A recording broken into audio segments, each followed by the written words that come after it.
सबसे पहले हम स्टार्ट करेंगे किसको, जैन धर्म को। तो हम स्टार्ट करते हैं जैन धर्म को। धार्मिक रिलीजन में सबसे पहले हम पढ़ेंगे जैन धर्म में। जैन धर्म में हम सबसे पहले यही बात पढ़ेंगे, जैन धर्म के प्रथम तीर्थंकर। तो हम पढ़ते हैं जैन धर्म में प्रथम तीर्थंकर। प्रथम तीर्थंकर का मतलब है इसके पहले साधु, प्रथम तीर्थंकर। तो हम पढ़ते हैं जैन धर्म के जो प्रथम तीर्थंकर थे, इनके नाम था ऋषभ देव। इनका नाम था ऋषभ देव, जिन्होंने जैन पंथ को बनाया था। इसके बाद हम पढ़ते हैं इनके 23वें तीर्थंकर। इनके 23वें तीर्थंकर, 23वें तीर्थंकर का नाम था पार्श्वनाथ। इनका नाम था पार्श्वनाथ, 23वें तीर्थंकर। इन पार्श्वनाथ ने एक शिक्षा दी थी, तो हम इसके बारे में पढ़ते हैं। इन्होंने एक शिक्षा दी थी, इन्होंने कुछ शिक्षा दी थी, और वो शिक्षा ये दी थी, इन्होंने चार शिक्षाएं दी थी। वो चार शिक्षाएं कौन सी हैं? नंबर 1 पे इन्होंने कहा था सदा सत्य बोलना। इन्होंने शिक्षा दी थी सदा सत्य बोलना। इन्होंने शिक्षा दी थी कभी हिंसात्मक नहीं करना, यानी अहिंसा रहना या हिंसात्मक नहीं करना, हिंसा ना करना। इन्होंने शिक्षा दी थी अस्तेय, यानी चोरी न करना। अस्तेय इसका मतलब होता है चोरी न करना। इसके बाद हम पढ़ते हैं इन्होंने शिक्षा दी थी अपरिग्रह की। इन्होंने शिक्षा दी थी अपरिग्रह, संपत्ति ना रखना, संपत्ति ना रखना। ये 4 शिक्षाएं दी थी इन्होंने। तो हम पढ़ते हैं इन्होंने ये 4 शिक्षाएं दी थी। अब इनमें मैं आपको एक बात बता देता हूं, यहां पे नोट डाल के। महावीर स्वामी ने, जो जैन धर्म के संस्थापक थे, महावीर स्वामी ने इनमें 5वीं शिक्षा को जोड़कर, 5वीं शिक्षा को जोड़कर इसे पंच महावर्त नाम बना दिया। इसे पंच महावर्त बना दिया। तो आप याद रखोगे 5वीं शिक्षा क्या जोड़ी थी? ब्रह्मचर्य। 5वीं शिक्षा ब्रह्मचर्य को जोड़ दिया था। तो हम पढ़ते हैं जो 5वीं शिक्षा थी वो ब्रह्मचर्य को जोड़ दिया गया था, और इन्हें पंच महावर्त बना दिया गया था। इन्हें पंच महावर्त बना दिया गया था। अब हम पढ़ने वाले हैं किसके बारे में? महावीर स्वामी के बारे में। जैन धर्म से रिलेट कुछ बातें थी। अब हम स्टार्ट करने वाले हैं महावीर स्वामी को, जैन धर्म के संस्थापक को। तो देखिए हम पढ़ने वाले हैं जैन धर्म के संस्थापक महावीर स्वामी।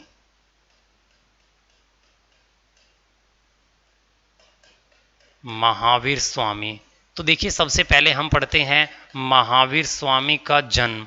इनका जन्म 540 बीसी में, यानी कि एक का साल आने में बाकी थे 540 साल। तो हम पढ़ते हैं 540 बीसी में वैशाली के कुंडग्राम में हुआ था।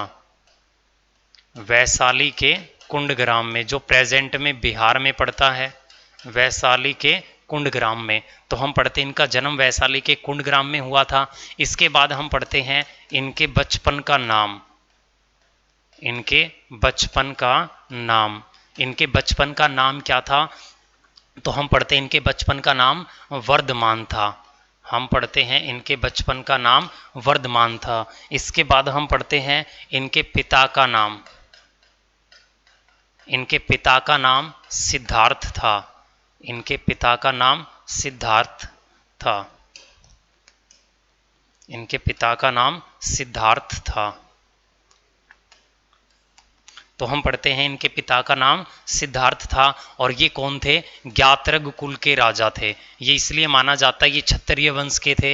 ये ज्ञात्रग कुल के सरदार थे, ज्ञात्रग कुल के राजा थे। इसके बाद हम पढ़ते हैं इनकी माता का नाम लिच्छवी था। हम पढ़ते हैं इनकी जो माता थी, इनकी माता का नाम लिच्छवी था। लिच्छवी था। और ये कौन थी? राजा चेटक की बहन थी। जो वैशाली के राजा हुआ करते थे, राजा चेटक की बहन थी। ये कौन थी? राजा चेटक की बहन थी। इसके बाद हम पढ़ते हैं इनकी पत्नी का नाम। इनकी पत्नी का नाम यशोदा था। इनकी एक पुत्री थी जिसका नाम था अनुजा प्रियदर्शनी। अनुजा प्रियदर्शनी। अनुजा प्रियदर्शनी, ये इनकी पुत्री का नाम था। इसके बाद हम पढ़ते हैं इनका विवाह जो था, इनकी पुत्री का विवाह इनके दामाद का नाम, जो इनका पहला शिष्य भी था, जो इनका पहला शिष्य था, जो था जमाली। तो जमाली के साथ में हम पढ़ते हैं इनका विवाह हुआ था, इसकी बेटी का विवाह हुआ था इनके पहले शिष्य जमाली के साथ में, ये भी आप याद रखोगे।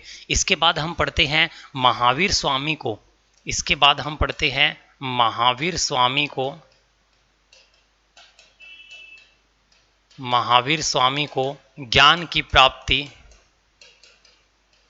महावीर स्वामी को जो ज्ञान की प्राप्ति हुई थी वो 42 वर्ष की एज में हुई थी, 42 वर्ष की आयु में हुई थी। तो हम पढ़ते महावीर स्वामी को ज्ञान की प्राप्ति 42 साल की उम्र में हुई थी। तो हम पढ़ते हैं ये कौन सी नदी के किनारे हुआ था ज्ञान की प्राप्ति, तो हम पढ़ते हैं इन्हें रज्जुपालिका नदी के किनारे, रज्जुपालिका नदी के किनारे ज्ञान की प्राप्ति हुई थी। कौन से वृक्ष के नीचे हुई थी, तो हम पढ़ते हैं साल के वृक्ष के नीचे, साल के वृक्ष के नीचे, साल के वृक्ष के नीचे। और कहाँ पे हुई थी, जरंभिक गांव में, ये हुई थी इनको जरंभिक गांव में, जरंभिक ग्राम में। तो हम पढ़ते हैं महावीर स्वामी को ज्ञान की प्राप्ति 42 वर्ष की एज में हुई थी रिज्जुपालिका नदी के किनारे।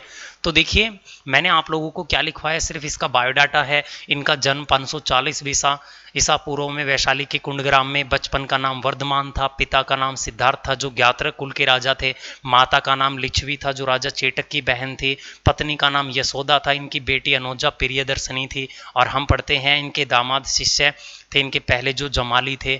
इनको ज्ञान की प्राप्ति 42 साल की उम्र में रिज्जुपालिका नदी के किनारे बैठ के हुई थी। और हम पढ़ते हैं एक साल के वृक्ष के नीचे हुई थी। और वो गांव कौन सा था जहां पे इनको ज्ञान की प्राप्ति हुई थी, जरंभिक गांव, जरंभिक ग्राम के नाम से वो गांव प्रसिद्ध था। इसके बाद हम पढ़ते हैं इन्होंने जो इनकी उपदेश देने की भाषा थी, जो इनकी उपदेश देने की जो भाषा थी वो आप लोगों को याद रखना पड़ेगा। इन्होंने उपदेश दिया करते थे ये प्राकृत भाषा में, और प्राकृत भाषा कौन सी है, अर्धमागधी, इसको अर्धमागधी भी बोला जाता है।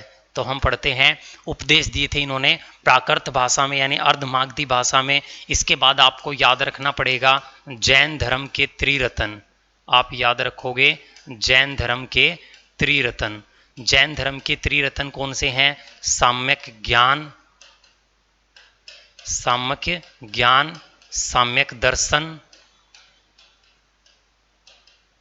साम्यक दर्शन और साम्यक आचरण, साम्यक आचरण।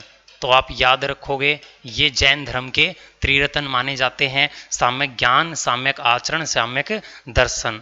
इसके बाद हम पढ़ते हैं प्रथम जैन संगीति, प्रथम जैन संगीति। इसके बाद हम पढ़ते हैं प्रथम जैन संगीति कब हुई थी, तो हम पढ़ते हैं जो पहली जैन संगीति थी वो 300 ईसा पूर्व पाटलिपुत्र में हुई थी। हम पढ़ते हैं ये हुई थी 300 ईसा पूर्व पाटलिपुत्र, यानी 300 बीसी के अंदर ये पाटलिपुत्र जो कि कहाँ पड़ता है, बिहार में पड़ता है, 300 ईसा पूर्व पाटलिपुत्र में हुई थी। और ये इस समय राजा कौन था, तो हम पढ़ते हैं चंद्रगुप्त मौर्य के समय में हुई थी, चंद्रगुप्त मौर्य के समय में हुई थी। और इसकी अध्यक्षता किसने की थी, तो हम पढ़ते हैं इसकी जो अध्यक्षता थी वो स्थूलभद्र ने की थी, इसकी जो अध्यक्षता थी वो स्थूलभद्र ने की थी, ये भी आप याद रखोगे। इसके बाद हम पढ़ते हैं दूसरी, इसके बाद हम पढ़ते हैं दूसरी जैन संगीति। तो आप याद रखोगे इसके बाद में दूसरी जैन संगीति, सेकंड जैन संगीति। इसके बाद आप याद रखोगे दूसरी जैन संगीति। और जो ये दूसरी जैन संगीति थी ये 512 में, ये 512 ईस्वी में हुई थी, यानी 512 एडी में हुई थी। और ये कहाँ पे हुई थी, गुजरात के वल्लभी नामक स्थान पे, गुजरात के वल्लभी नामक स्थान पे हुई थी। इसकी जो अध्यक्षता थी, तो हम पढ़ते हैं इसकी जो अध्यक्षता थी वो किसने की थी, समासरवण ने, वो की थी समासरवण ने। तो आप याद रखोगे जैन संगीति, दूसरी इसकी अध्यक्षता किसने की थी? समासरवण ने। इसके बाद हम पढ़ते हैं 468 ईसा पूर्व, 468 ईसा पूर्व पावापुरी नामक स्थान पे इनकी डेथ हो गई थी, इनकी मृत्यु हो गई थी। तो हम पढ़ते हैं 468 ईसा पूर्व में पावापुरी नामक स्थान पे इनकी डेथ हुई, इनकी मृत्यु हुई। तो ये सारी बातें आप लोगों को इसमें याद रखनी है। मैं एक बार फिर से रिपीट कर देता हूं। तो देखिए मैंने लिखा है, ये उपदेश देते थे प्राकृत भाषा में, अर्धमागधी में। जैन धर्म के त्रिरत्न साम्यक ज्ञान, साम्यक दर्शन, साम्यक आचरण है। प्रथम जैन संगीति यानी कि प्रथम जैन संगीति हुई थी, लोग इकट्ठे हुए थे। पहली जैन जो धर्मशाला हुई थी वो 300 ईसा पूर्व में हुई थी, पाटलिपुत्र में चंद्रगुप्त मौर्य ने करवाई थी, उसके अध्यक्ष बने थे स्थूलभद्र। दूसरी हुई थी 512 के साल में गुजरात के वल्लभी नामक स्थान पर, अध्यक्षता समासरवण ने की थी। इनकी डेथ 468 ईसा पूर्व में हुई थी और स्थान हम पढ़ते हैं पावापुरी नामक स्थान के ऊपर इनकी डेथ हुई थी। इसके बाद देखिए हम इसे आगे कंटिन्यू करते हैं और हम पढ़ते हैं, इससे रिलेटेड कुछ एक दो क्वेश्चन और बनते हैं, वो देख लीजिए। तो हम पढ़ते हैं, बात है 300 ईसा पूर्व, बात है 300 ईसा पूर्व की, यानी 300 बीसी की। तो 300 ईसा पूर्व मगध में भीषण अकाल पड़ जाने की वजह से, मगध में भीषण अकाल पड़ जाने की वजह से, भीषण अकाल पड़ने के कारण, भीषण अकाल पड़ने के कारण जो भद्रबाहु थे वो उसने क्या किया अपने अनुयायियों को लेकर, हम पढ़ते हैं भीषण अकाल पड़ने के कारण भद्रबाहु अपने अनुयायियों के साथ, अपने अनुयायियों के साथ कर्नाटक चले गए, कर्नाटक चले गए। तो ये हम याद रखते हैं किसमें? इसी में। ये भी मैं बताऊंगा ये क्या है, भद्रबाहु कौन है, और जैन धर्म दो भागों में बट गया। यहीं से जो जैन धर्म था वो दो भागों में बट गया, दो भागों में बट गया।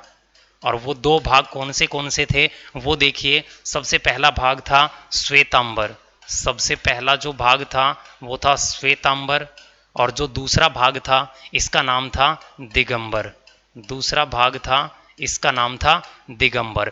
श्वेतांबर किसे कहा गया है? तो हम पढ़ते हैं जो स्थूलभद्र, इसमें हम याद रखते हैं जो स्थूलभद्र के साथ रहे थे और कहाँ पर रहे थे? मगध में रहे थे, वो कहलाए श्वेतांबर। और जो भद्रबाहु के साथ गए थे, हम पढ़ते हैं जो भद्रबाहु के साथ गए थे कहाँ पर? कर्नाटक में, अकाल पड़ने के बाद, वो क्या कहलाए? दिगंबर कहलाए। इसमें हम थोड़ा सा और डिफरेंस कर लेते हैं। तो हम पढ़ते हैं जो ये श्वेतांबर हैं ये श्वेत वस्त्र धारण करते हैं, ये श्वेत वस्त्र धारण करते हैं। तो हम पढ़ते हैं जो ये श्वेतांबर हैं, जो ये श्वेतांबर हैं ये श्वेत वस्त्र धारण करते हैं, ये श्वेत वस्त्र धारण करते हैं, वस्त्र धारण करते हैं। और ये नंगन अवस्था में रहते हैं, ये नंगन अवस्था में रहते हैं। ये याद रखोगे, ये इनके कुछ कॉमन डिफरेंस हैं, ये नंगन अवस्था में रहते हैं। इसके बाद हम पढ़ते हैं ये महावीर स्वामी की शिक्षाओं को मानते हैं, ये क्या करते हैं? महावीर स्वामी की शिक्षा को मानते हैं, शिक्षा मानते हैं। और ये किसकी शिक्षा मानते हैं? भद्रबाहु की शिक्षा मानते हैं, ये भद्रबाहु की शिक्षा मानते हैं। इसके बाद हम पढ़ते हैं ये कुछ डिफरेंस थे। तो देखिए मैंने बोर्ड पे क्या लिखा है आप लोगों को एक बार मैं पढ़ के बोल के बता देता हूँ थोड़ा सा अच्छे से। 300 ईसा पूर्व मगध में भीषण अकाल पड़ा। देखिए महावीर स्वामी की मृत्यु के बाद इनके दो बड़े शिष्य हुए जिन्होंने इस धर्म का प्रचार प्रसार किया। एक स्थूल भद्र, एक भद्र बाहु, दोनों मिलके रहते थे लेकिन मगध में रहते थे, वो बिहार में ही रहते थे। वहां पे भीषण अकाल पड़ गया जिसकी वजह से एक शिष्य यानी भद्र बाहु अपने जितने भी अनुयायियों हैं इनको लेके कर्नाटक में चला गया और जो स्थूल भद्र था वो मगध में रुका रहा। कुछ सालों बाद भद्रबाहु कर्नाटक से वापस आया तो दोनों में आपसी लड़ाई हुई यानी जैन धर्म दो भागों में बट गया, एक श्वेतांबर एक दिगंबर। श्वेतांबर कौन थे? जो स्थूल भद्र के साथ मगध में रहे थे। दिगंबर कौन थे? भद्रबाहु के साथ कर्नाटक में रहे। श्वेतांबर श्वेत वस्त्र धारण करते हैं, दिगंबर नंगन अवस्था में रहते हैं। श्वेतांबर महावीर स्वामी की शिक्षा को मानते हैं लेकिन दिगंबर भद्रबाहु की शिक्षा को मानते हैं। तो ये था जैन धर्म और जैन धर्म से आने वाले सारे भी जितने भी क्वेश्चन हैं वो सारे के सारे डिस्कस कर चुके हैं। अब हम पढ़ने वाले हैं नेक्स्ट धर्म के बारे में जिसका नाम है बौद्ध धर्म। तो हेडिंग डाल लीजिए बौद्ध धर्म की। तो हम